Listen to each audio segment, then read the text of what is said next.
All right, people, how y'all doing? What's going on? Hello, hello, hello, hello. Everybody out there in the internets. My name is Tim Black, and I'm the host of the Tim Black Show and the new show that I'm about to introduce tonight, which is Chopping It Up with Tim Black.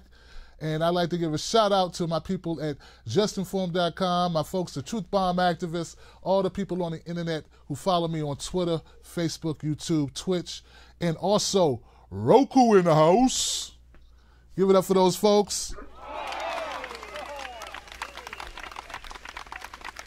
So yes, this is what's gotten me so hyped, guys. I've been waiting to do this since I had the idea in October, right? Today is the day that I launched the Chopping It Up with Tim Black show. And guys, I'm excited. I'm super excited about it because it's like a fruition. It's like come to fruition. 2019, I wanted to start it off new. I want to start off with a radical new idea. And I have three great guests with me tonight. Three friends of mine, three people that I've had on this show individually. They get to come on as a group, and we're going to have some conversations, ladies and gentlemen. Please welcome me. Please join me in welcoming my friends, my crew. Get this out of here. I have welcome. I have Sema Hernandez. She ran for Congress in the great state of Texas. Now she's going to run for Senate. We're going to talk with her. We have my friend Teodrose Fikre. He is the editor, owner, operator of the Guyana Journal, writer extraordinaire. Glad to have him back. And also my friend, the revolution's embodiment, none other than Portia Boulger, activist from the great state of Ohio. Give it up for my friends, y'all. What's going on? What's up? What's up, people? How y'all feeling? We're doing good, Tim. How's everything? Thanks for having us on. Man, thank you for joining me. Portia, how you feeling, sister? I'm doing great. Great to be on, Tim. Fantastic. Sema, how you doing in Texas? How you feeling? We're feeling very good, and thank you so much for having us on tonight on your debut show, Chopping It Up with Tim Black. It's great. Man, great to be here. Well, I hope to live up to the hype. I done built it up. I better deliver. I know that. So, look. I just want to start. I want to make sure everybody knows a little bit about you guys. Sema, tell people sort of like what you were doing last year. You were kind of busy last year. What were you doing? Well, last year I was busy running a primary campaign against Beto O'Rourke to win the nomination for the Democratic Party to run against Ted Cruz. And let's just say I shocked a lot of people. It was a huge upset for the Democratic Party here in Texas and honestly nationwide.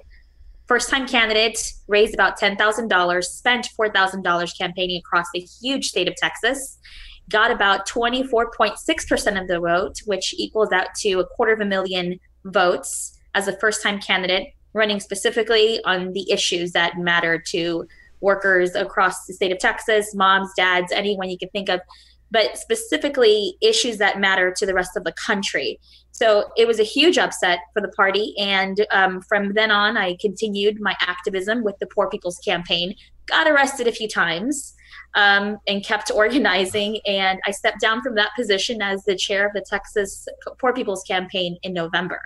So now I'm just gearing up for the 2020 campaign to unseat Senator John Cornyn in this election coming up. And we are going to, kick ass and take names.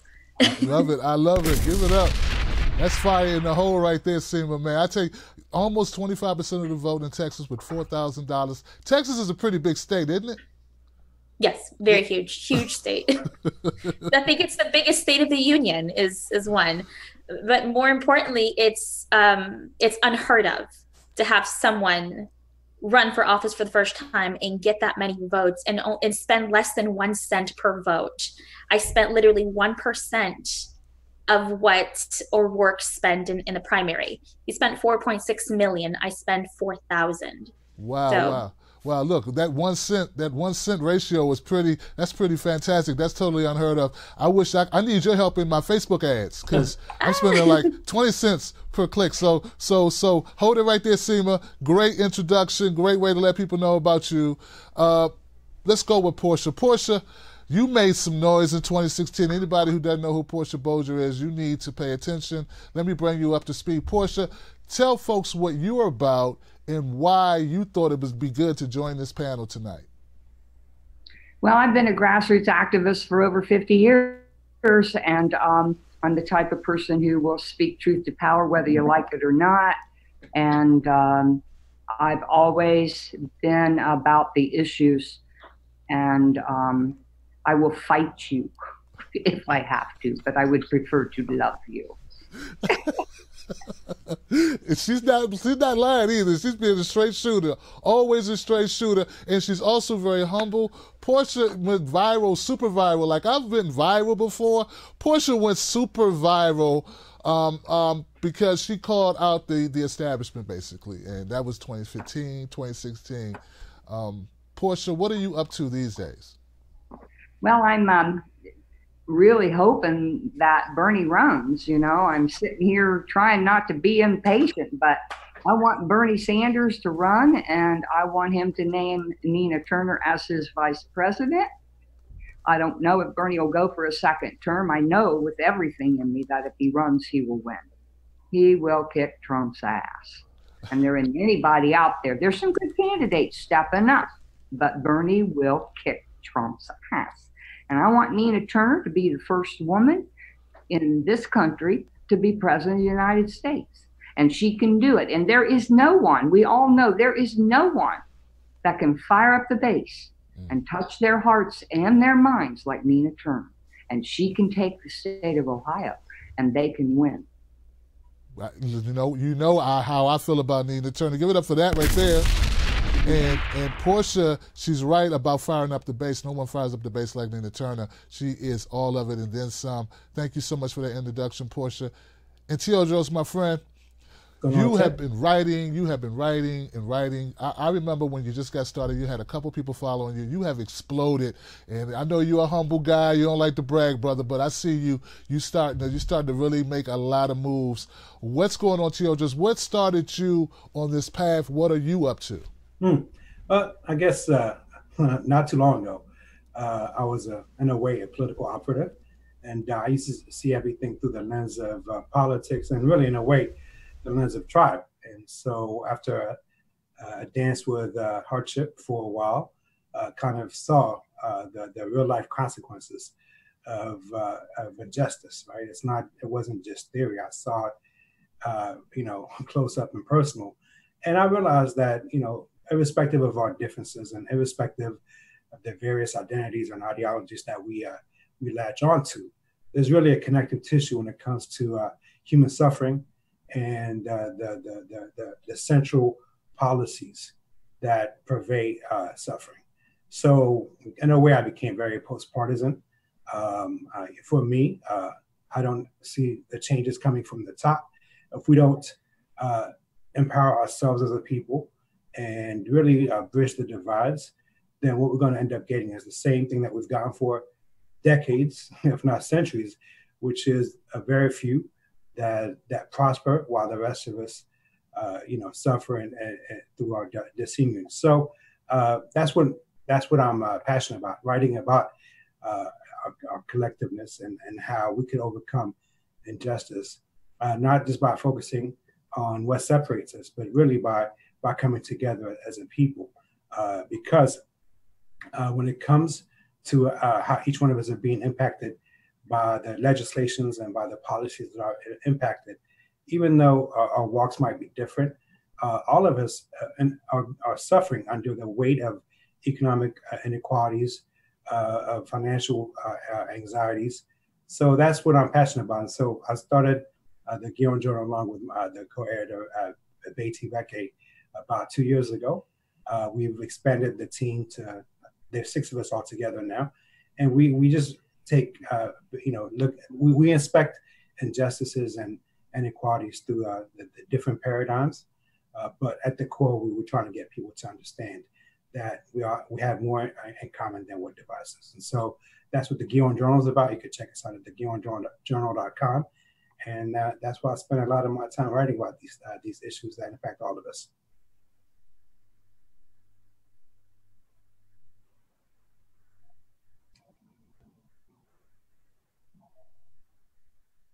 there? I don't know if there's a pause. I think there. You there, Tim? We can't hear you, Tim. Thank you. What I appreciate that. I tell you, the first one screw up is me with these dumb controls. What I was saying was that Teodrose, and I hope you don't mind me saying this, Teodrose learned a lot about hardship. He went through a personal struggle, and through that struggle, he was able to find out and determine up close and personal what our system does to individuals, and how money is the big common denominator here, and how much people are suffering, and these individual silos that we're in are really counterproductive to us forming a collective and fighting the real powers that be. So Teodrose, he's got some interesting work. You guys need to check him out. Check him out. I'd like to start like just some ideas, some things that are currently in the news, and get your take on it. There's a lot of talk about 2020 and who's running where and what's going to happen, and everyone's focusing on these new shiny objects in the Democratic Party. Some new, some not so new. Elizabeth Warren comes to mind. We have a list of Elizabeth Warren, Kamala Harris, Tulsi Gabbard, Kirsten Gillibrand. All of these people have announced that they will be running. If they haven't announced, they will be announcing. I think Kamala's going to wait till MLK Day because she has so much in common with Martin Luther King Jr. Sema, let me start with Sema. Sema, what do you think about the current field as it stands today? And does it give you any type of, I don't know, are you able to control your gag reflex as you look at the candidates?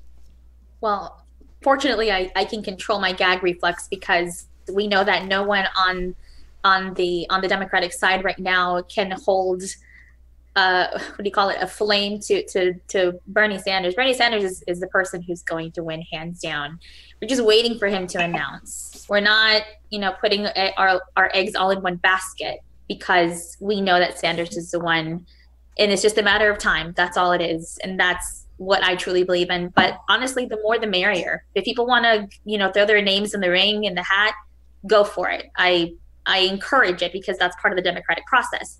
But just know that, we're looking at politics a little bit different. We're changing how we look, how we vet our candidates. We're not just simply going to look at your name recognition and how much money you can raise. We're going to look at your voting records in the House. We're going to look at your voting records in the Senate. We're going to look to see who your money is coming from. We're going to make sure that we hold you accountable. We hold you responsible for the policies that you voted on, that you proposed.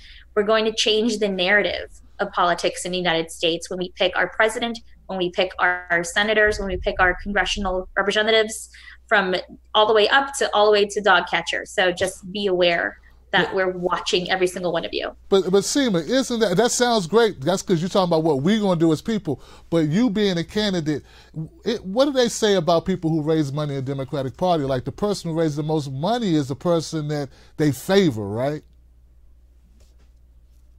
That's absolutely true. And unfortunately, when you raise that much money, people like myself get ignored. So we're going to make sure we raise enough money, but we raise the issue. We raise the bar for politics. Even in my own election, we're going to keep pushing the envelope and being as radical as possible, giving facts, giving ideas, but making sure that every single person matters more than money itself. We tend to value raising donations and not really valuing the voter themselves. Right, absolutely. I wonder if it's that way in the Republican Party. Portia, you got any comment about that, about the money aspect in the Democratic Party, politics in general? It's got Bernie. He came in with $27 average, and we saw what he was doing. And I like Kirsten Gillibrand. I do. She's done some really good work. She really has. And I think that it's very, very important that we, and particularly the progressive side who support Bernie, keep it real and be civil. We do not have to attack these candidates to win. Bernie doesn't. Just ask yourself, what would Bernie do? He doesn't go low. Bernie focuses on the issues and he keeps going and going and going. And a quote from Nina Turner, she was on the lead on CNN, which she is on frequently. Mm-hmm. She said in reference to Gillibrand, Gillibrand went to Wall Street folks to ask for permission to run. Right. Court the everyday people if you want to run. And to me, that's the key, because that focuses on the money. It focuses on everything for me. Nina's so wise, and she can just whip out those words. She's a wordsmith, and that's what it's about. I mean, Gillibrand's a good woman. She works hard for her people. She's a good woman. She's a good woman, but is she a good candidate? I mean, if she's going to go to Wall Street, she can't win. She can't win. None of them can win but Bernie. And you can call me prejudiced biased all you want, but the reality is that Bernie is the most popular senator in the United States of America. There were over 400 house parties just last Saturday. Boom. Do you realize what that's going to turn into? We have an army ready to go. That's why they look, Portia. That's why they smearing. That's why they already started smearing him so bad. He hadn't even announced yet. Teodrose, get in here, man. What do you think about money in politics in the current field that's out here announcing for 2020? So, yeah, they talk about, for example, Russia and how much Russia has interfered in our elections. It's a joke to even focus on somebody, you know, tens of thousands of miles away, when money, unaccountable and untraceable money here in the United States. All kinds of money flowing in from corporations, and who knows what other oligarchs, whether they're here in America or in other places throughout the world. And so we had to not only not value money, we had to turn people that accept contributions, we had to turn that into a weakness. And we had to use that as an anchor around their neck. Anyone that takes money from any corporate interest is not working on your behalf. Let me tell you one thing that I've learned over my years. Rich people don't give money, not a penny, without expecting a return on investment. They call it return on investment for ROI, return on investment. Everything that they do is based on what they can get back, including when they're giving money to charities. They write that as a tax write-off, and then that becomes their way to enhance their images. So the politicians that take their money are automatically in their back pocket. We had to, you know, it's not about, for me, it's not about, you know, being fiery and being vindictive or hateful, but you do have to expose the hypocrisy of people that reserve platitudes for us, and then they give reserve policies for the rich. And in a way, until we get to a place where we look at the institutions and the system that is enabling this type of rank corruption and pervasive, that's turned America into a kleptocracy, then we're missing the forest for the trees, because we keep focusing on personalities, and we're not looking at the institutions. So it doesn't, you know, at the end of the day, it doesn't matter who you send to DC. The institutions that have monopolized power and that basically has nullified our voices. There was a study done at Princeton University where they said the will of the American people is negligent at best. It's the money and the demands and the coercion of the richest 1% determines every policy that both parties are pushing. So both parties are guilty of this. So unless we start inspecting these things and having real conversations, and we keep expecting some type of a neo-Moses to save us, we're going to get the same thing that's been going on there since the early 1900s, and if not before that. Yeah. So we really had to expect these I things. hear you, Teodrose. You being really nice, and I know a lot of comments that Nina Turner's made about, you know, about us, you know, being respectful. Like she told me, she said, "Hey Tim, man, go hard on the issues and soft on the people." So I respect that, but Teodrose, come on, man, you wrote an article about Kamala Harris, Sure. and you didn't pull any punches. You talked about her being a prosecutor or an attorney general that did not look out for the people. In fact, imprisoned at a high rate people for weak charges like marijuana, gave people decades of time. So I know you must have some feelings about Kamala Harris. Well, it's not, to be honest with you, it's not just, look, obviously I wrote about Kamala Harris. I've criticized Mr. Trump on countless occasions and Obama in the past. To me, this is not necessarily one person doing this. They all sign up for this. But yeah, with respect to Kamala Harris, when she was a district attorney and then an attorney general in California, she made it her purpose to lock up brown, white, Latino, Black, everyone that she could, if they did not have the ability to they were poor and marginalized. But when the time came to go after the current Treasury Secretary, Steve Munchkin, whatever his name is, I don't even know, Munchkin, what a name. Anyways, when the time came to go after him, she didn't do anything. She let him go. Yep. And this was a man that was, by the way, going after homeowners with a vengeance, with impunity, as he was taking away their homes in ways that bordered on illegal in terms of the policies that they were pushing in order to take away people's homes. And that guy, that person, is people like, Kamala Harris, a person that would allow that, would prosecute the poor. Portia and Sema, you both work with, I know that Sema's worked with the Poor People's Campaign. I know, Portia, you work with workers, unions, you're very active. This person, Kamala Harris, she had no problem locking up poor people, but she would not lock up the elite. And it just so happens Steve Mnuchin gave campaign contributions to only one Democrat, and it happened to be Kamala Harris. Like I said, they don't give money without a return on investment. He got his return on investment, the Secretary of Treasury. So there it is. Case in point. There it is. Case in point. Was anybody warmed by Elizabeth Warren drinking beer on Instagram? Did that warm you up to her, or? Well, I really liked. I'm glad you brought that up, because I think it's kind of cool that the older, or I don't think of Kamala Harris so much as older, but they're learning from AOC. And everybody just comes in and just smashes them for it. Well, damn it, they're trying to come up to the standard of the young generation. So let's let them have a little bit there, okay? I bet she does like beer. And I don't think we should attack her for liking beer. We should attack Kamala for doing the music mix. Let's say, come on up. But Portia, learn from your youth. But Portia, you wouldn't be telling people, hey, I think I'm going to go get a beer now. You would just go get your damn beer if that's what you do, Portia. Come on now, you wouldn't announce it. I also wouldn't freaking cook on there either. I mean, it's a new deal. AOC made it a trend. It's pretty cool. It's and working. So have at it, everybody. Let's see. Show us your stuff. But Beto showing us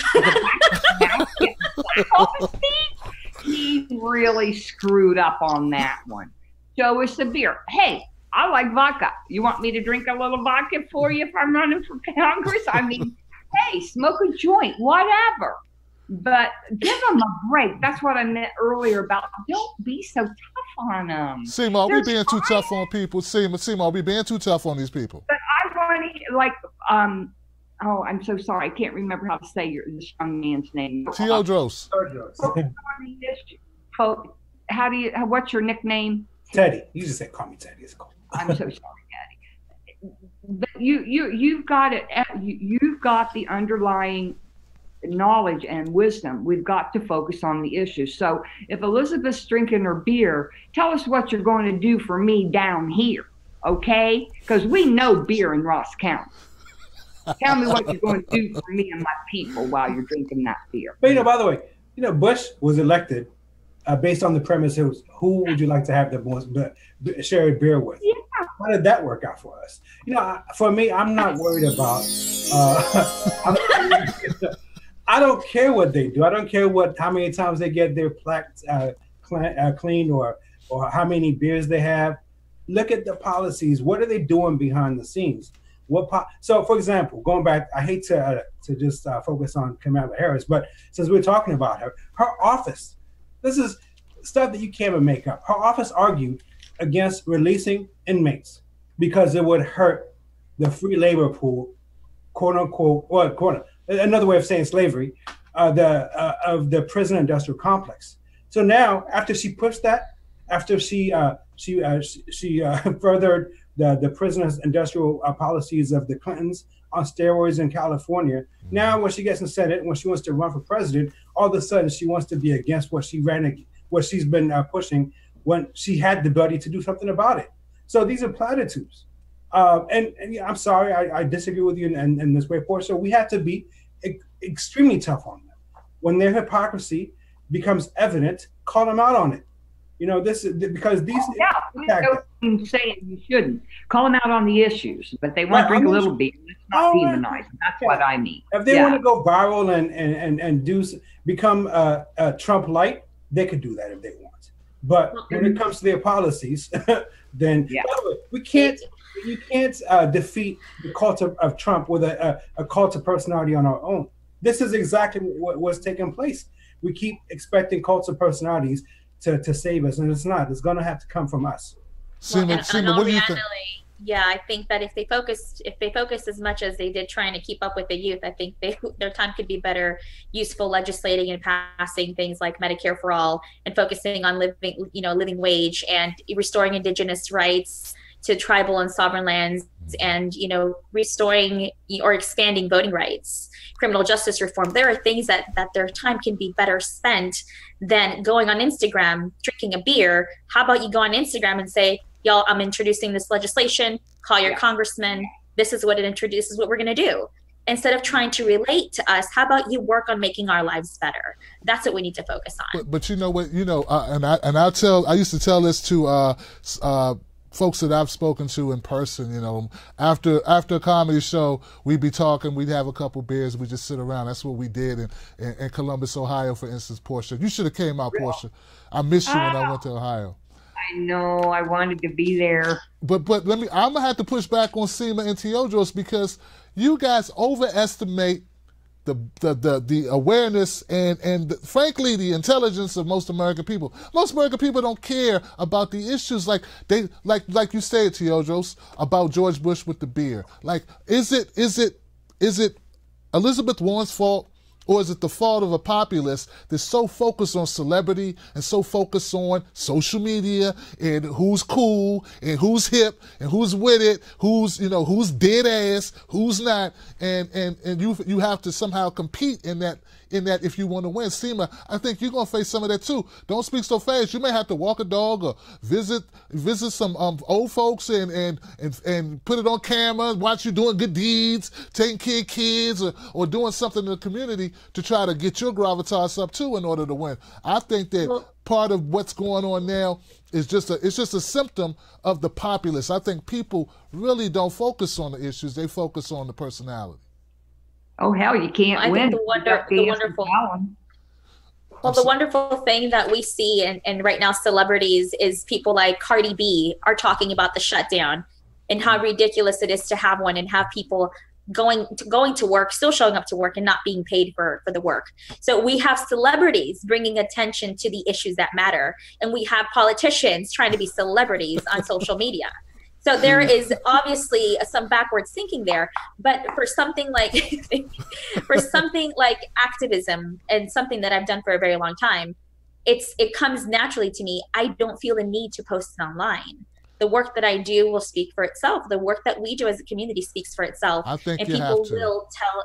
And well, I may have to, videotape it, but it's not going to come off as scripted. Because it's going to be authentic. And that's what I was trying to say about Elizabeth Warren. She didn't come off as authentic. If she did something that she normally does that seemed natural to her, I think it would have been much better. But hey, guys, look, I'm sure CNNs of the world, the MSNBC gave her a cakewalk, and they looked at the internet. They said that stupid Twitter making a big deal out of nothing. So I think she'll survive, Tim Black and Teodrose making fun of her for the beer thing. Well, the other thing to think about is that this kind of thing's new to Elizabeth. She's scholarly, and I don't support her. Okay, she's a centrist. I do not support her. She's a capitalist. That's it. All right, but she is trying. I don't know how old she is. She's in her 60s, I believe. Mm-hmm. And a lot of people my age just don't even have any idea how to deal with Twitter, let alone go on and do a video drinking a beer in their kitchens. They'd be like, I can't let anybody see my kitchen. Don't know where I'm eating. So let's give her some credit. She's trying. And I didn't think Kamala Harris's little thing with the music was that bad either. She tried.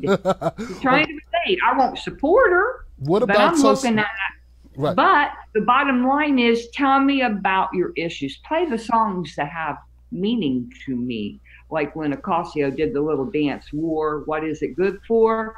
She's brilliant about messaging through that music. I don't know if you know what I'm talking about, where she did the little dance out in front of her office. War, what's it good for? What is it good for? Right. I don't even watch that. Kamala, give us a message. What? Just to switch gears a little bit, what about Tulsi Gabbard? There's been a lot of talk about her record. Of course, she has progressive followers, people that admire her progressive on social policies, for instance.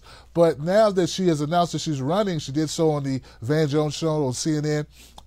Now there's been a lot of scrutiny to her past, and there's been some homophobic remarks. She was actually an activist engaged in something about homophobia. I'm not exactly sure what that was, but conversion therapy, really weird stuff, as if you could change someone's sexual orientation by talking to them. I don't understand that at all. But when you think about all of a sudden the articles that cropped up the moment that she announced, any thoughts on that, Portia, or anybody jump in? I believe that people were scared to death of Tulsi. She's one of the few people that stood behind Bernie. She stepped down from the DNC, and she's a good woman. And was she homophobic at one point? Yes, she was. As far as I understand it, she worked for or helped to promote a business of her father's that had something to do with that. Tulsi is a good woman. I listened to her on Van Jones on Saturday night, I believe it was, and she was amazing. She blew my mind at how well she was prepared. Tulsi Gabbard is a good woman, and she's a good legislator, and no one should be attacking her. And the people that are attacking her are scared to fucking death. Well, I think there is a double standard. I'm not going to vote for her. I'm voting for Bernie, but she did good. There definitely is a double standard when it comes to someone like Tulsi to announce her run, and Beto O'Rourke hasn't even announced. And the moment that any articles come out addressing his voting record, they say, oh, the Bernie Bros are coming after Beto, and there's a war against Beto. And the moment that Tulsi announces, they're digging into her past. Why is that? Is it because she's a woman of color running for office, and her voting record doesn't reflect the rhetoric that she was talking about before? So if anything, she would be a good contender in the 2020 election, because what she's done and said in the past, her voting record has essentially,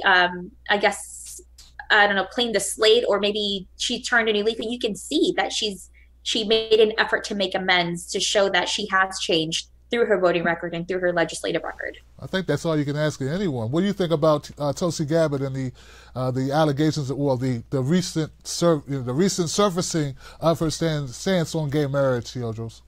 For me, I kind of harken back to the same issue for when I talk about these various candidates, which is, you mentioned earlier that our people, we had to give the American people more credit. They're not going to vote for X, Y, and Z based on something as asinine as whether or not somebody drinks beer. But the problem is, as you know already, more than 60% of Americans are not registered to vote, do not vote, and do not partake in our politics and the voting process.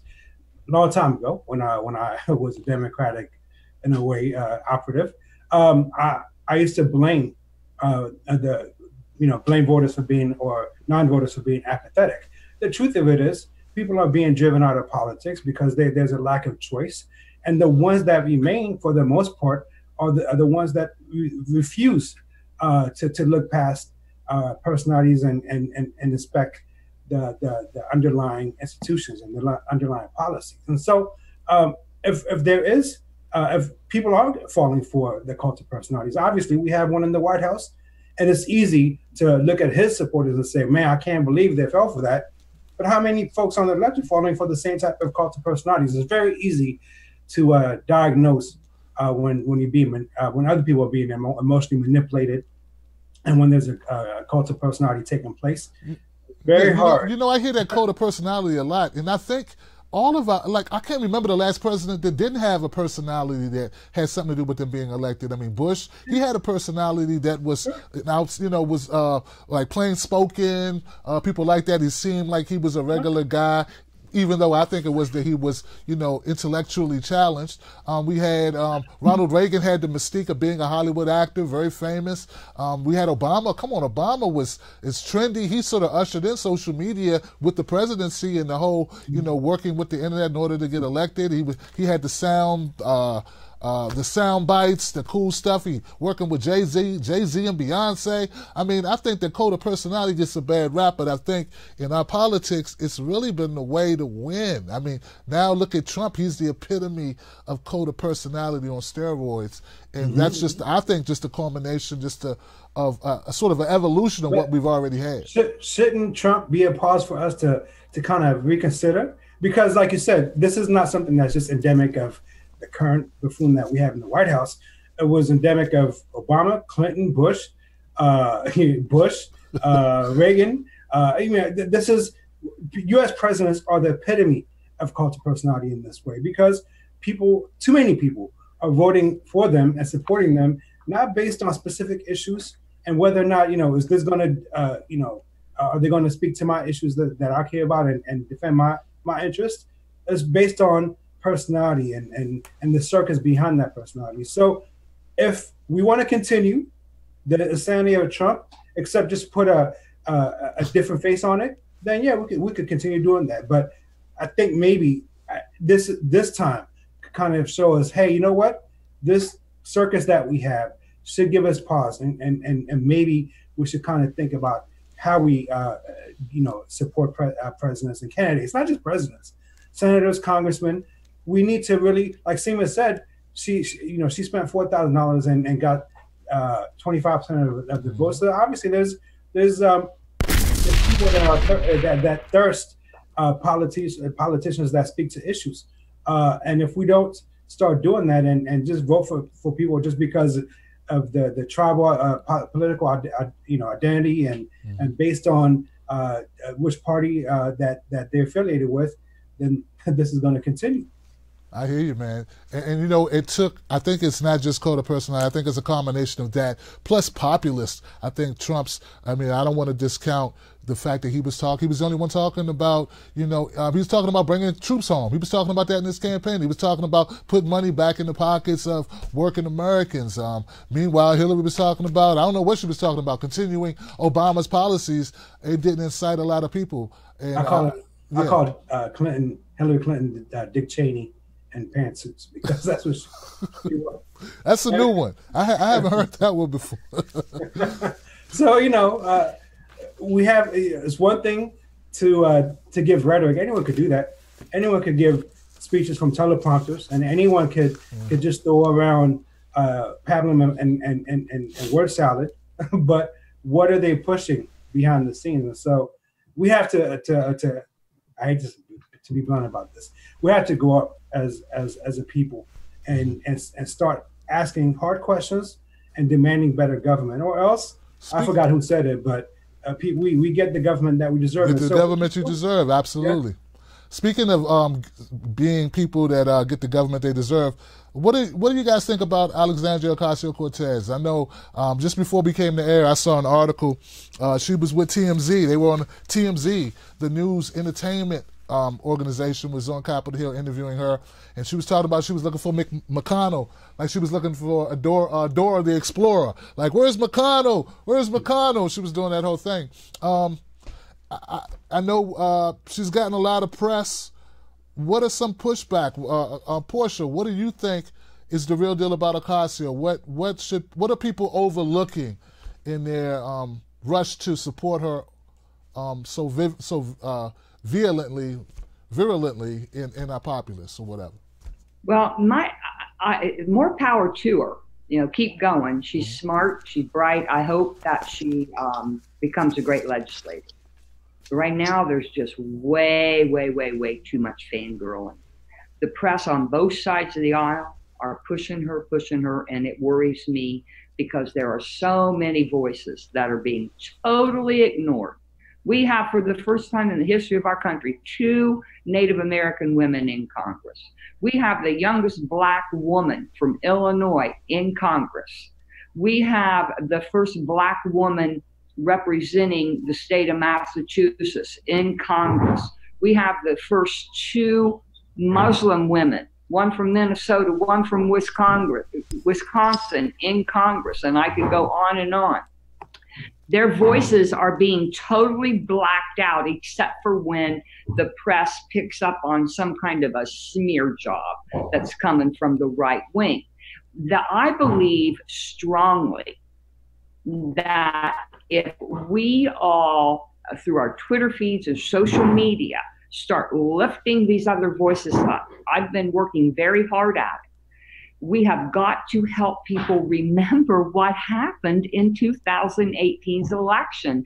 History was made in so many states. We have a woman, I can't think of which state she's in right now, who is a lesbian mother of 4 children, who was elected to Congress. Come on. She's a Republican, but she's from Arizona. Good. Are these people any good, Portia, that you just named? I don't know these people. I know Ayanna Pressley was a big-time Hillbot. And I'm wondering how she stole the language of progressivism and ran on it, and then and now I wish I would have known that she was running, or I'd have been more vocal to try to stop her from getting that seat. Because to me, she is not the genuine article. She is a fabrication of a progressive.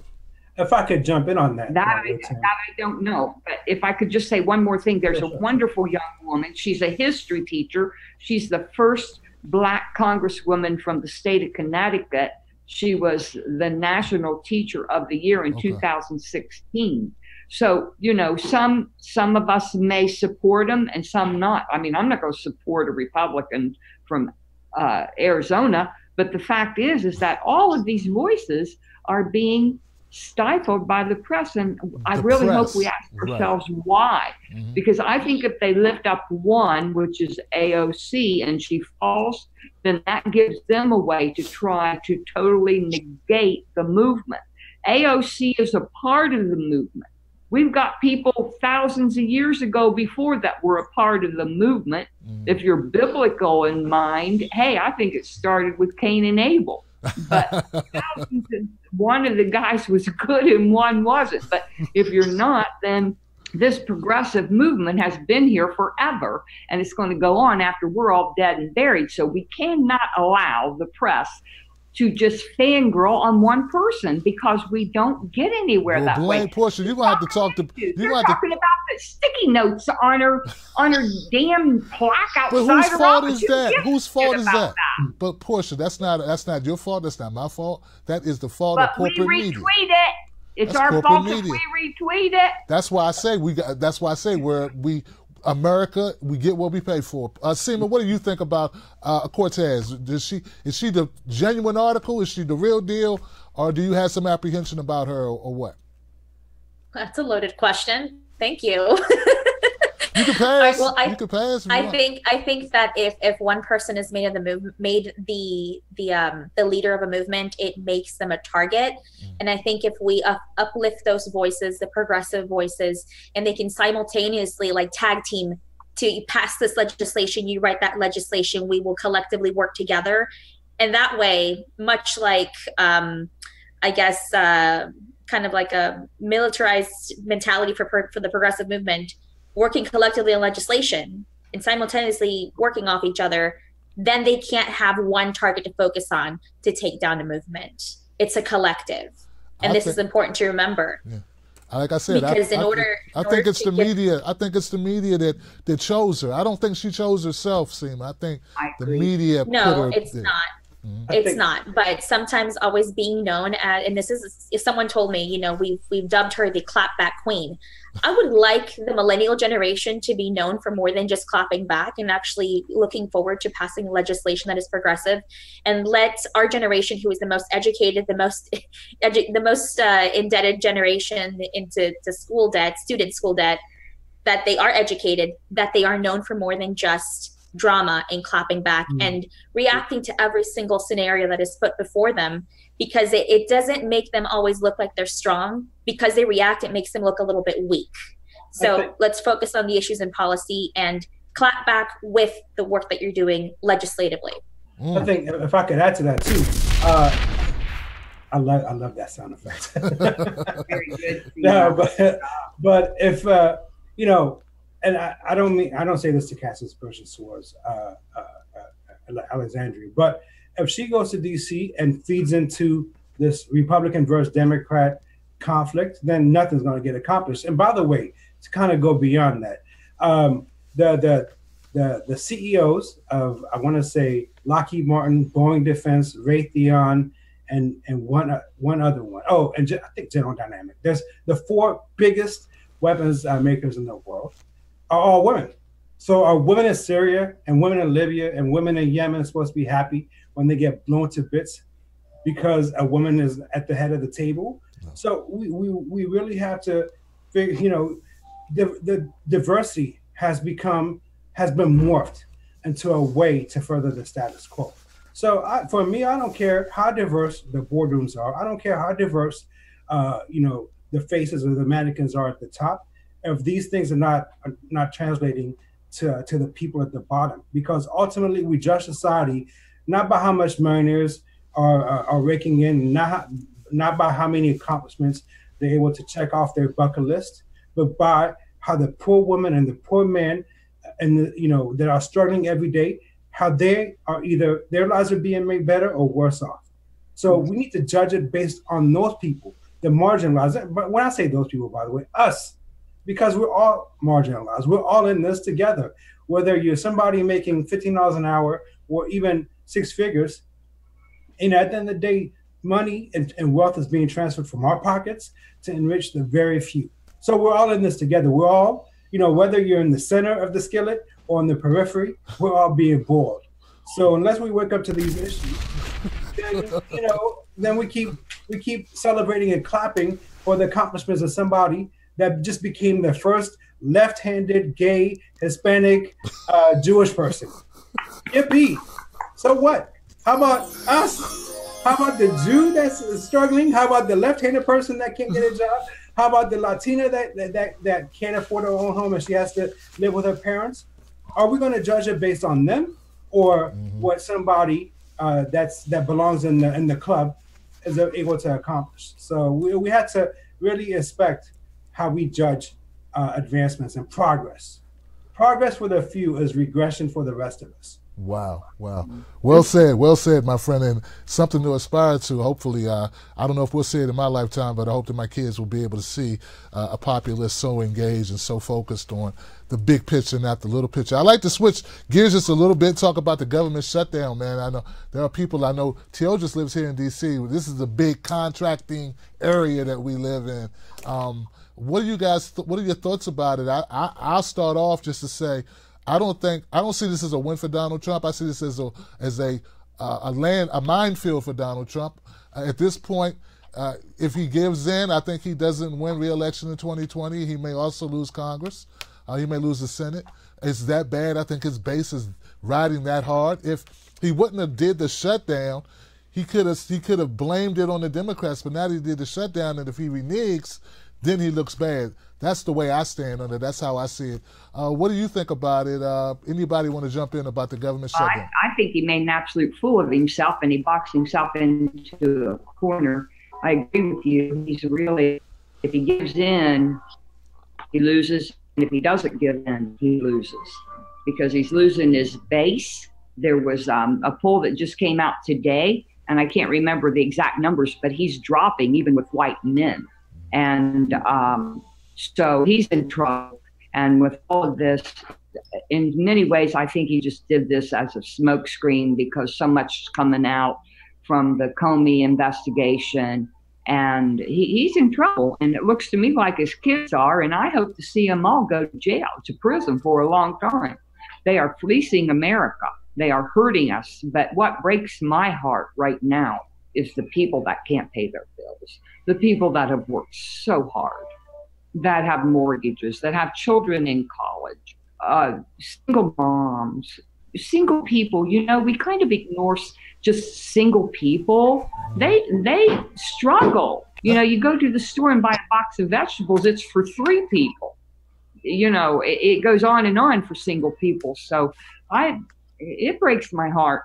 It breaks my heart to think about the pressure these folks are under. And we're basically in a situation of slave labor. The government is forcing these workers to come back to work the furloughed workers, and they're not going to get paid. It's an outrage. I wish they would all walk off the job.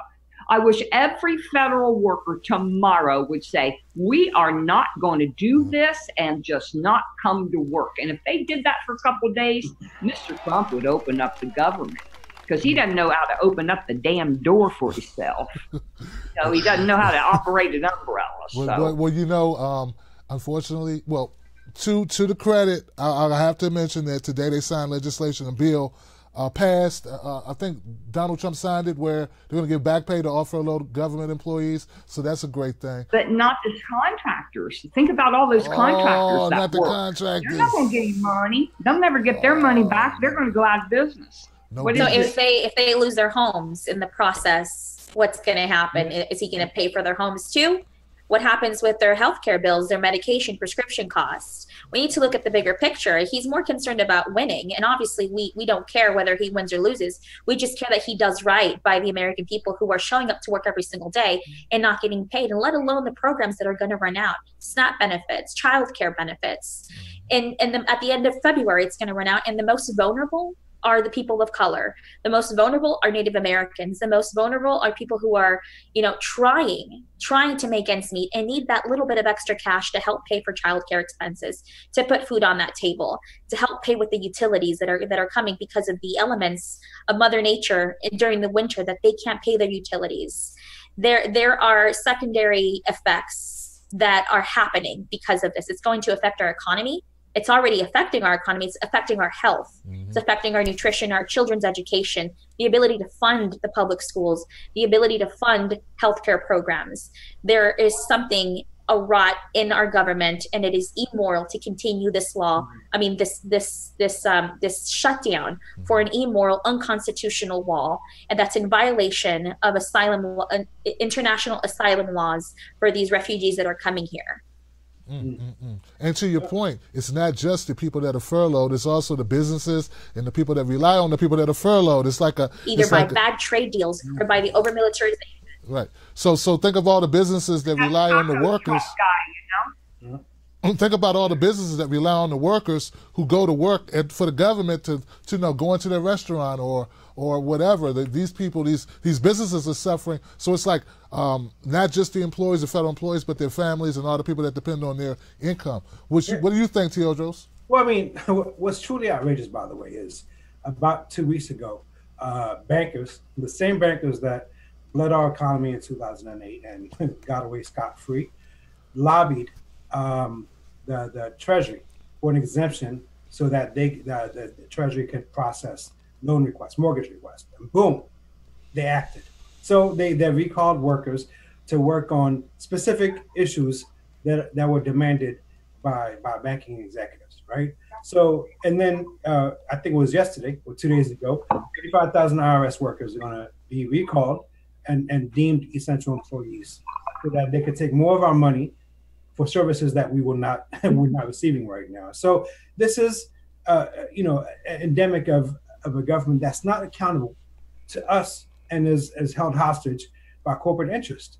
And this is not. I know it's easy to just fix our attention to Trump, but this is wider than Trump. This is a systematic problem that has shown corporations and people that have a lot of money have been able to commandeer our very governance, and the rest of us have been nullified and erased out of the equation.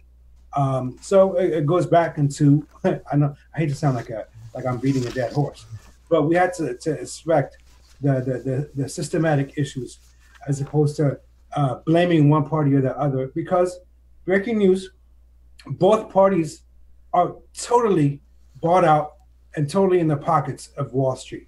Yeah, there might be some people, one or two or various a minority within a party that might be a guest, but ultimately, by the way, the parties themselves are corporations. Yes. Anyone Absolutely. That says I'm not taking corporate money, the minute that they sign up to take money from the DNC, to take money from either party, they themselves are part of the corporation. So, this is the corporatization of America. that has if I could taken elaborate on that. Sure. Yeah, because you brought a very important point that Wall Street or the bankers went and they asked for an exemption. Well, it's much like the government won't react or people won't get sued until the rich people are affected. So when the wealthy are affected, much like it was in the pharmaceutical case of this gentleman who was hiking up the prices for, if I'm not mistaken, EpiPen. What was it? Do you remember? Yeah. EpiPen? No, it was another person. Oh. I think it was HIV or was it some kind of autoimmune disorder. Mm-hmm. Anyway, he got prosecuted because he went ahead and raised the prices to line his own pockets. And that's when he was prosecuted because it affected other wealthy individuals in Wall Street. Right. So nothing will get done, nothing will change unless the wealthy are affected. Mm-hmm. So we have about, 10 years for climate change, for us to stop climate change. And I think it's only a matter of time before the wealthy are actually affected by climate change itself, that they will actually put money and invest into renewable energy and sustainable infrastructure so that they are no longer impacted like we are, like Black and brown people are affected, like the poor are affected by climate change. Well, so it's in the interest of... They respond... Yeah, I'm sorry. They respond to pain and they respond to money. Yep. So inflict them with pain in different ways. And I'm not saying torture them, but also take away the money. So I don't believe in term limits. I would rather see Citizens United overturned. Term limits don't do anything. It just prevents us from achieving our progressive agenda. Getting rid of money in politics, especially corporate money in politics, helps them focus on legislating rather than focusing on raising money. Well, also, if I could add to that, an article that I wrote today, I talked about how counterproductive sectional movements are, sectionalism, not sectionalism, right? So let me clarify that. So what I mean by that is, if we don't understand that our suffering is intertwined, and like I said, there's a connective tissue to the various injustices that we all are outraged about, then we're going to continue with the same policies, the same outcome that's been going on for generations. And so the key then at that point is it's the same thing that Martin Luther King tried to do back in the 60s before he got silenced, to bridge the divides and to show the poor white farmer in Kansas that his struggles and his hardships are intertwined with the poor Black mother in Chicago and all these various constituencies and constructs that's been imposed upon us, to rise above that and to show that we have these issues that we're all outraged about are actually interconnected, and that the only way to alleviate suffering is not just to make sure that the rich understand, because they have to understand too. And when they realize if they take away everything from us, ultimately that's going to produce an outcome that they do not want, to go back to the French Revolution. But beyond that, falling short of that type of upheaval, which I don't endorse, but falling short of that type of societal upheaval, then we across the spectrum have to come together and realize that what goes on to one, what happens to one, impacts all of us. So it's like that poem in Germany, where he said first they came after the socialists. I think it was Normals. That he said first they came after the socialists. I said nothing. Then they came after the Jews. I said nothing. Then they came after the gays. I said nothing. And so they came for me, but then nobody was around to say anything on my behalf. It's the same thing. And if I could interject something too, I think it's so important for us as voters to pay attention to. And I learned back in 2012 that I used to faithfully give money to the DNC and to different groups within the Democratic Party because I trusted that the money would come back to my candidates of choice in my area. How naive of me! How naive! We have an upwelling of different organizations calling themselves progressives, like the Progressive Democrats and Brand New Congress, and there's several others out there. And I just want to implore to every single one listening to this, give your money to the candidate. Progressive Democrats has cheated a lot of people across our country who stepped up to run for office. And I don't care if you get mad at me or not, listeners, they cheated people. They didn't keep their word.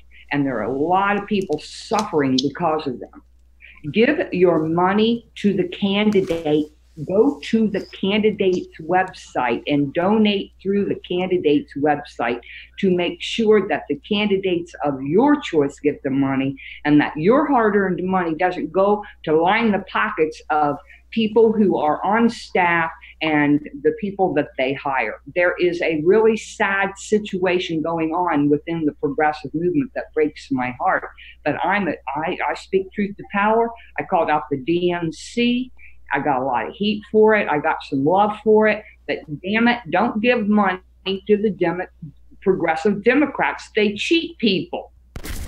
Wow. Look, I'm not going to, Sema, if you don't volunteer, I'm not going to ask you a question about that, how you feel about that. Well, honestly, and Portia, I think you mean Justice Democrats. Oh, what did I say? What did I say? Progressive Democrats. Oh, I'm sorry. Yeah, I'm so fired up. Thank you, Sema. Yeah, it's okay. And I think the point to what you're saying is disgusting. Well, to your point, it's PACs get to choose who they support on their slate of candidates. So if you think that you're donating, for example, to Paula Jean and you're donating to Justice Democrats, don't be surprised when your donation is ending up to another candidate that all of a sudden the organization supports and thinks that their race is more viable. Because PACs, again, they get to choose who they want to support, who they think is viable. And your money that you just earned, that you spent hours, you're earning that money, has been spent on someone who has no effect on your state, your congressional district at all. So I encourage people to think about what you're donating to. It's your money. You pick your candidate that you support and go donate directly to the candidate. That way they know how to spend their money, and it's most effective in helping their election and pushing those progressive policies forward. And Teodrose, Teodrose, I love what you said. I absolutely agree with what you said. So great work. By the way, Sema, if I could kind of use you as an example in this way, we keep talking about presidential candidates, and we always go for the usual suspects, right? And so in a way, we get spoon-fed who we should vote for. We vote for them, and then we call this democracy. But the thing is, we have social media. We have these powerful tools that really could galvanize society in ways that really never in the history of humanity have we witnessed this type of power given to the people. It's sad that we then use these tools to echo the establishment. Mm-hmm. Why can't somebody like Portia? Why can't somebody like Sema? Why can't a woman that's working at Days Inn, or a woman that's working at some minimum wage, why can't she be president? Don't tell me that so qualifications or experience. This is the type of experience that got Trump elected. The type of experience that keeps perpetuating injustices. That keeps transferring wealth from the many to the few. These are experiences that I'm not looking for. I'd rather have the experiences of compassion, of empathy, of knowing what it's like to struggle with trying to keep up with the rent, trying to feed their children. These are the qualifications I'm looking for, and these qualifications are abound everywhere throughout the four corners of America. So then, why do we walk in the lanes that are painted for us? Why can't we use our imagination and use social media and organize on behalf of somebody that actually is like us? And let me add just one more thing. Just because they look like us, just because they resemble our gender or our beliefs, does not mean they're for us. What are we supposed to believe that the overseers back in during the time of slavery were for their brothers and sisters that they were lashing? That's identity politics. Are we supposed to believe that Marie Antoinette, the Queen of France, had the interest of French women in mind when she told them to let them eat cake?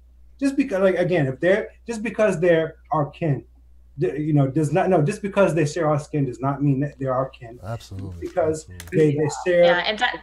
Go ahead. Well, one other thing for folks to know, if they don't, is that Paula Jean didn't get one penny, not one penny from Justice Democrats, but they raised a lot of money off of her back. Wow. Well, look, guys. And it's very important to know that movements like the Poor People's Campaign are dangerous to the establishment, but they're so important in getting that message across, intersectionality and joining people from across the entire country to bring about that change. And so I encourage people to get involved in that as well. All right, guys. What I want to do now is read some of the comments. We got a lot of people watching the show right now. We got some comments that I want to share with you. Genevieve, I think that's how you pronounce it, says, thanks for having these great progressives on the show. And she just supported the show. Tad Bewley, your brother Buck in the house, loving the show. Had to send Portia some serious love. And Kerry Holder says, great show, Tim. So a lot of good feelings out there about the show so far, guys. What I want to do now is I want to take a brief break. We're going to come back and we're going to do like a rapid fire. Then we're going to wrap up. So stay tuned. We're going to do that in just a moment.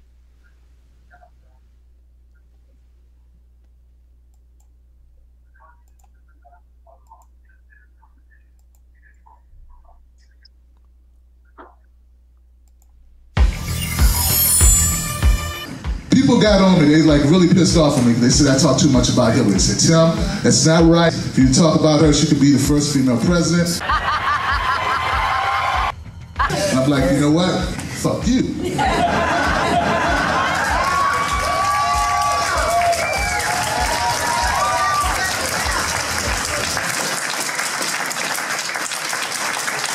Evil has no gender.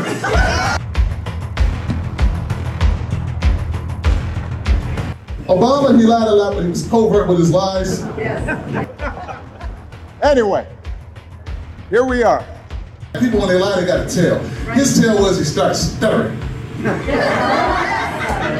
Every once in a while, someone would ask him a question, they got through the crowd, and, hey, Obama, why do you support the TPP, man? That's not good for the unions. I thought the Democrats support the unions. He was like, hold on.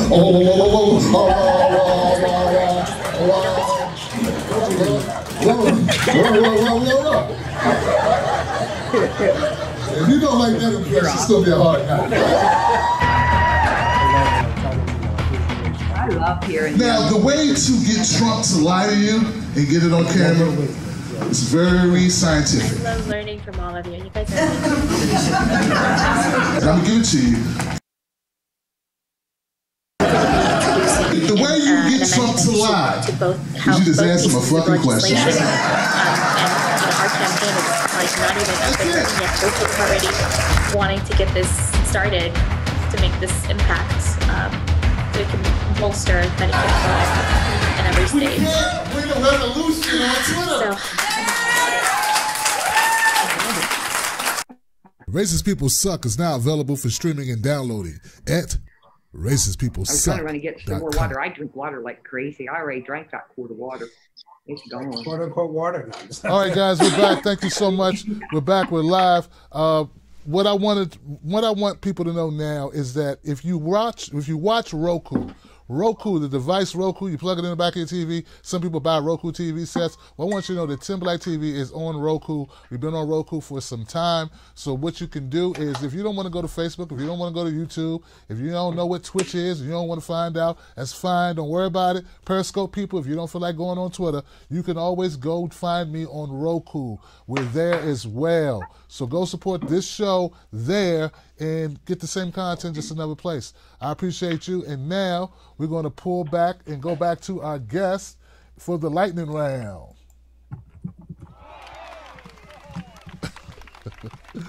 All right, guys, I got a couple topics that I just grabbed. I want to get your take on real quick just to see what your temperature is. The first one up is Donald Trump impeachment. Which of you, or none of you, or some of you, how do you feel about Donald Trump impeachment? Is that going to happen, or are we finally realizing that maybe it's not going to happen? Well, if it's going to happen, impeach the whole damn administration. That's my take.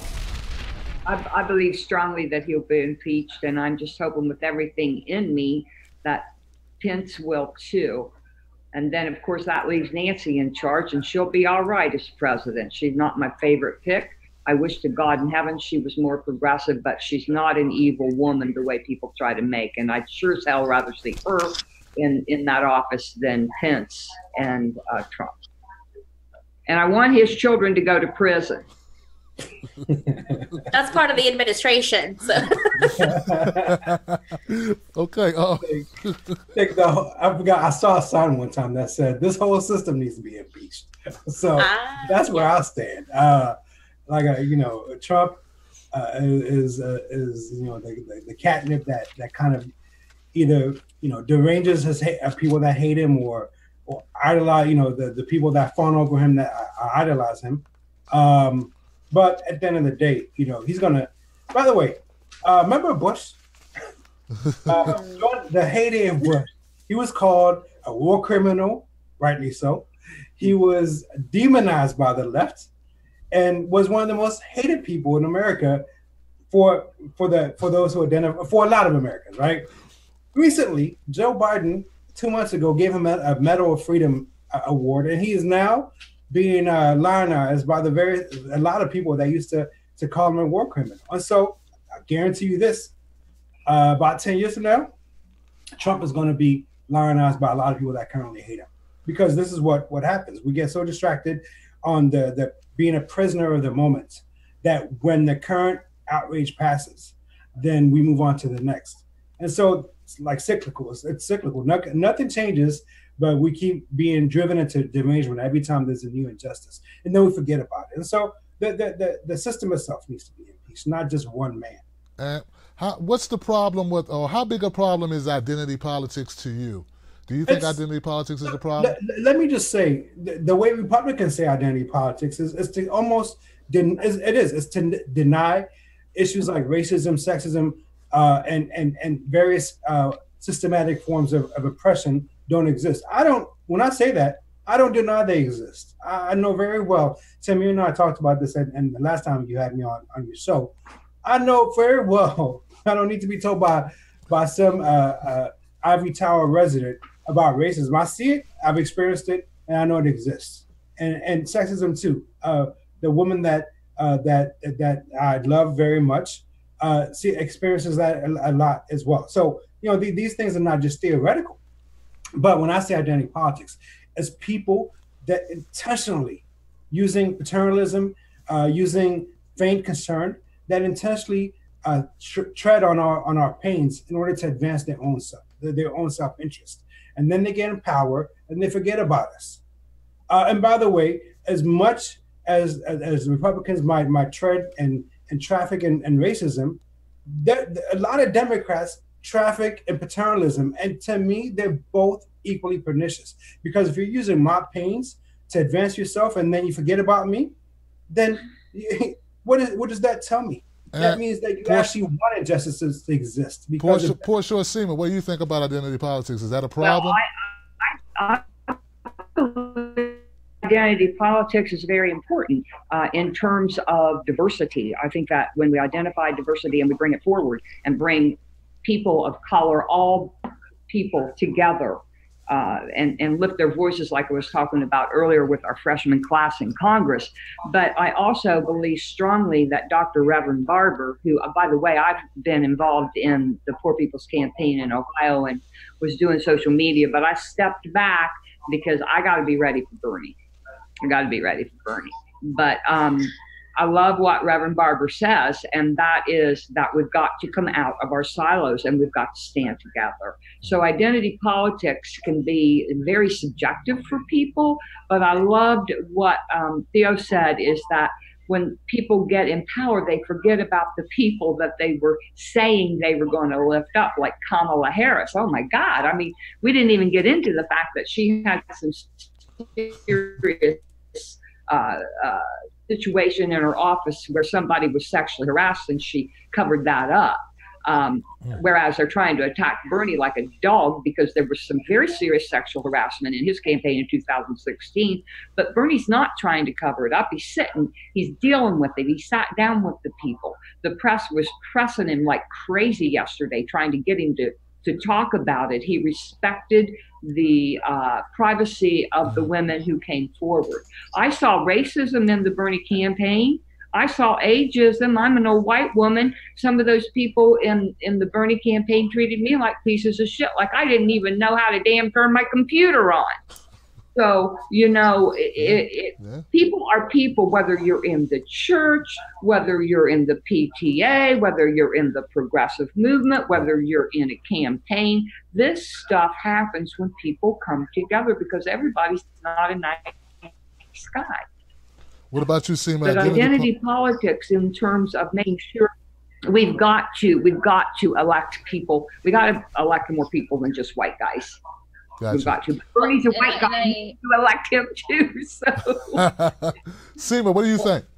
I think focusing on identity politics completely dilutes the conversation of the issues and policies that need to be set forward that are working towards addressing the issues on an intersectionality base, instead of just focusing on one particular group of people that deserve certain rights.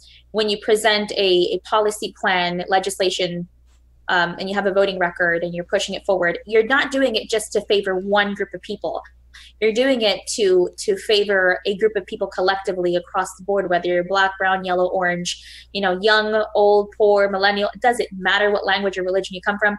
That legislation is put there to affect and have a change in everyone's lives. And, identity politics can just, flush it down the toilet, focus on the issues. I hear you, and I appreciate that as well.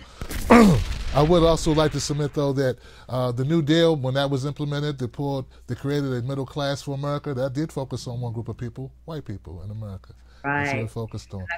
That's why we need a New Deal. I run State Main Street. We want a New Deal, and we want the people of all colors, races, everything involved. Speaking of that, there was a shooting in Chicago not too long ago of a young man. I think he was 15 years old. His name was Laquan McDonald.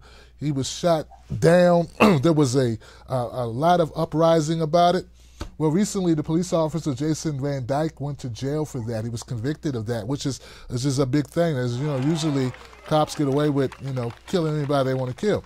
Well, the three officers were on trial because they were being charged with obstruction because they lied and said that Jason Van Dyke that Laquan McDonald, the deceased, was the aggressor when the body camera clearly shows that he was walking away when the officer shot him 16 times. The point is this: those three officers walked today. None of the three officers who lied on the reports, who falsified information in their testimony, none of them will be punished for it. What are your thoughts about that? Let's go with Sema. They should be absolutely punished. They should go to jail. They should face time because of their suppressing of the evidence, of them standing still, remaining silent as an atrocity happened. Someone died, and that person is never coming back. But they need to face jail time for their consequences, and there's no excuse for what they did. Teodrose. Yeah, I mean, when power is able to be unleashed without any consequences, this is something that concerns not just black folk, it concerns all of us. Like a mother that dies because her child just got shot by a police officer in Chicago, that same power is going to come knocking at your door at some point. So this is not something that only one subset of people need to be upset about. This is something that we should all, and by the way, this is the problem of having more and more power concentrated into the hands of a very centralized system. And so, it becomes a threat to our very existence. So, yeah, I mean, black folks being harassed, intimidated, and oppressed has been going on for a very long time. Right. And let's also address the bill, Blue Lives Matter bill. That always that's designed to protect the police officers and not to protect the people who they're supposed to serve and protect, which is the citizens, the constituents, and the people who voted for that. Shame on them. They shouldn't be in office. They shouldn't be in power because they're creating a two-tier system of an imbalance of power that further oppresses black and brown people from speaking up when a police officer does something, because the law is already protecting the police officer when they're supposed to be protecting and serving the community. Yeah. And by the way, if I could add to that too, when I was in Colorado, I actually went on a police ride just to find out more. And I started actually talking to a lot of police officers to find out if this is something that is endemic. What I found out is that there's a lot of police officers who, if given the chance, they would actually speak out against a rotten few that do this. But it goes back into the messaging and how we message this, because if we don't make our pains evident to everybody, and we just only talk amongst ourselves, then people are not going to understand the issues and our perspectives. So we have to make, when I was, organizing folks back in the day, I used to go to Ethiopian communities and tell Ethiopian activists, don't just talk amongst yourselves about what's going on in Ethiopia and the suffering that's taking place back home. Make our pains the pains of Latinos, make our pains the pains of immigrants, of everybody in America, because that's how you galvanize people to care. So then that same advice I give to everybody: make our pains the pains of everybody else. And when I say ours, everyone is going through a lot of tribulation. So connect them, weave them together, and say, this is why this needs to change. Because as long as we look at this from a very sectional perspective, then we're going to just be talking amongst ourselves and nobody's going to hear us. Yeah. Right. And do you remember Philando Castillo? That was live on Facebook. It was streamed all over. That changed how we looked at police shootings, because we saw it firsthand, and how Philando was bleeding, his daughter in the back, and his girlfriend sitting there crying, and no help was rendered to Philando Castillo at all. That was an injustice happening right before our very eyes. And still, we have Sandra Bland, we have other people that have died in custody of the police, and there is no justice brought forth. And what little justice is there is not enough, because the laws that are written in Congress are not reflecting what should be happening, what kind of policies we need to set forward to protect us and make sure that the police officers are held accountable, so that these things don't happen again, ever again. Portia, if I could interject, as a white woman, it's very important that my white sisters and brothers speak up for justice for Black and brown. That's extremely important. And I hope that the people in Chicago rise up and fill the streets and push back hard. It's also very important for all of us to realize that it is our city council that puts that police chief in their position. And if this is a local issue, and we have got to demand at the local level on Main Street, get to your city council and demand that there is a change. Because until we change not only our our police chiefs, but the DA, sounds to me like whoever was prosecuting this case did a shitty job. Did they get paid off? Are they incompetent? But this is a city level issue that is happening nationwide. And we have the power to change our city government. So that's how I feel. It breaks my heart to know that these men are going to walk, because they will become emboldened, and they were fired, Portia. They were fired because they're labeled as ex-cops. So obviously they lost their jobs. But that's it. Not good enough. Yeah, definitely not good enough. Just a little bit more context. They did fire the police chief. They fired him a couple years ago when the story first broke. I think the DA. There were a couple of firings surrounding this case. It wasn't just. Rahm Emanuel stepped down and didn't seek re-election either. Yeah. Rahm Emanuel. Yeah. They covered up the case in order to protect Rahm, because he was running at the time, if I'm not mistaken. All right, guys. Well, look, man. I want to thank you all. Seriously, this is. I'm getting nothing but great feedback. People love the format. They get four for the price of one, and in one place they get great people. Now I like to go around the room, man, and give everybody an opportunity to invite people to follow you. Portia, what are you up to, and where can people find you at? How can people get involved? Well, I'm on Twitter on Portia A. Boulger, and then I do Save Main Street and Appalachians Rising. I would really hope that all of you will focus a lot of time on the fact that the Equal Rights Amendment very well could be ratified in Virginia. I believe the magic date is the 27th of this month. I'm hoping that maybe I can get myself over there, actually. If it's ratified, that will be the 38th state And so a lot of folks aren't familiar with the process of an amendment actually being enacted. And this is an amendment to the United States Constitution. We are not free. White women, brown women, black women, yellow women, red women in America and our girls are not frickin' free. We do not have equal rights. We do not have equal pay. And until equality is written into the framework of our government, we will not be free. And so I get so upset when I look at progressives' platforms when a new king, I could just start crying. It upsets me so badly. I go to their websites and I immediately look at the issues. Where's the damn women's platform? Don't talk to me about the Equal Pay Act. It's not working.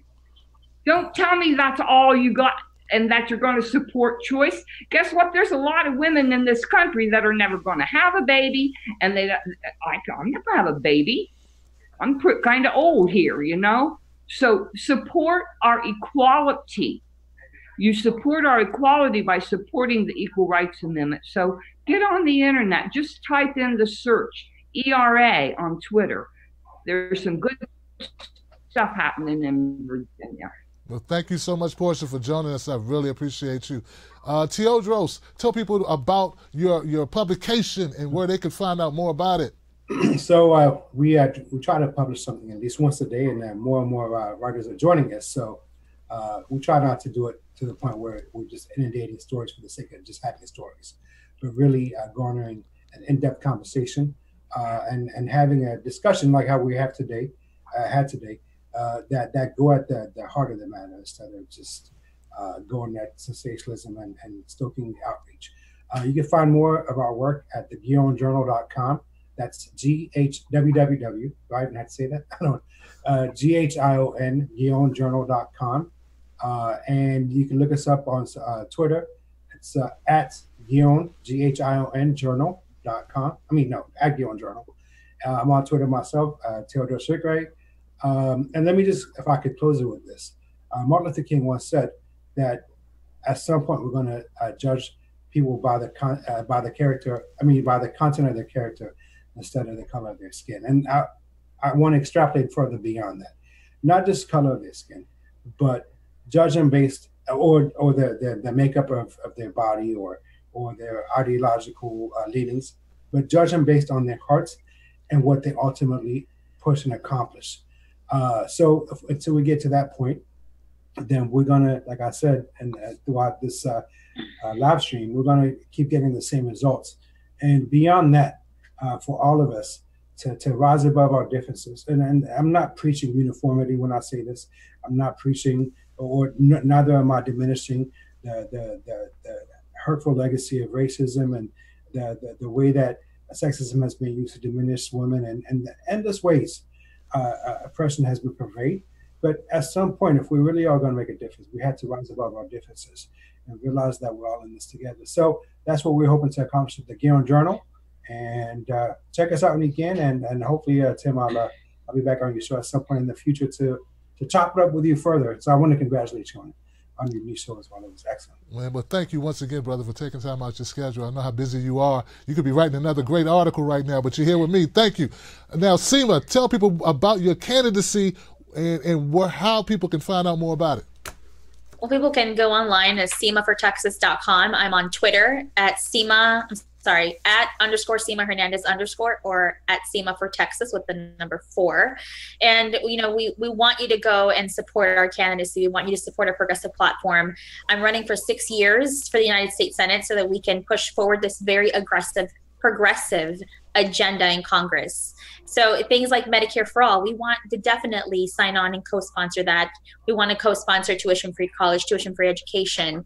We want to make sure that we co-sponsor something for immigration reform, and we want to end the military occupation in other countries so that we can start focusing on peace and rebuilding our nation into peace. And I encourage you to please follow our website and follow our social media accounts. We are working on something really great and for the Medicare for All bill, and hopefully that will allow for more expansion of medical services, allow doctors and nurses to practice healthcare in every single state so that it could start accommodating for the Medicare for All bill once it passes, so more patients can be seen by a doctor, more areas can be serviced by doctors, creating obviously a more healthier environment, more healthier economy. But unfortunately, right now there's about 37 states that currently enforce laws that would restrict the Medicare for All bill from passing or from being enacted, because there's too much concentrated power among these particular laws that were put back in the 1970s that restrict competition, that restrict new facilities from being in operation, because they want the organizations, the current hospital system that's in place wants to monopolize and keep their market shares in their own pockets and continue to profit from that. So we're going to work on that and introduce that to in the Senate and in the House. We're not even in office yet, but we're already working on legislation. Impressive stuff, fantastic stuff, and I wish you so much luck. Thank you. Thank you for having me on. It's awesome. Absolutely, guys. Thank you all again. Thank you, Tim. Thank you very much. I appreciate you. I appreciate you all. Thank you so much, guys. Give it up for my crew, the folks that came out tonight, and folks, give it up for my guest. Great guest, great panel, no doubt. And look, guys, we'll be back here tomorrow for Freedom Friday. That's when anybody can call up and make a statement. Freedom Friday is open to the public. We don't screen calls. Call up 319-527-6212 and become a speaker on the show. You get 5 minutes of speak time for anyone. So tell a friend this is where it's at. I love you guys. Remember, don't let nobody take your cornbread, and sprinkle some facts on them. I'm Tim Black. I'm your host for Chopping It Up, and I'll see you on the next one. Peace. Bye. Yes. Good.